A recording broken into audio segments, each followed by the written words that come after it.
उठावा में हम उठलाली लगा के सोरहु सिंगारवा से रूपावा सजा के सुनो ना उठावा में हम उठलाली लगा के सोरहु सिंगारवा से रूपावा सजा के हम ससुरा में खूबे झमकाएंगे अपना राजा जी को कोरा में सुताएंगे खूब से जिया पमाजा उठाएंगे अपन राजा जी को कोरा में सुताएंगे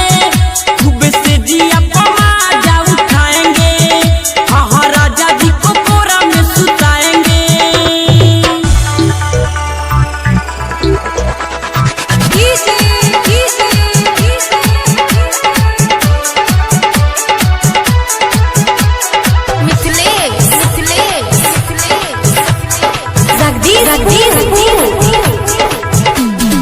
अपना बोलमुआ को गोरलिस पियाएंगे प्यार से फरावठा मुँह में खियाएंगे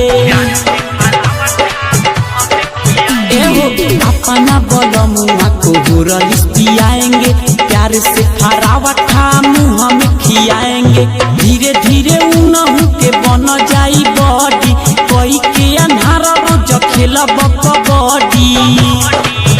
नहीं केहू से हम सारा माएंगे अपना राजा जी को कोरा में सुताएंगे खूब से जिया पमाजा उठाएंगे अपन राजा जी को कोरा में सुताएंगे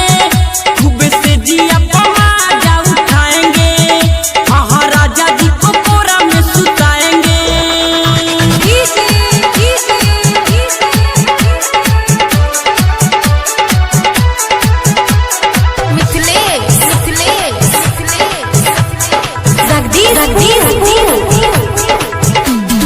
दुबई न जाने देंगे हम साल भर हो प्यार करेंगे उनका से मन भर हो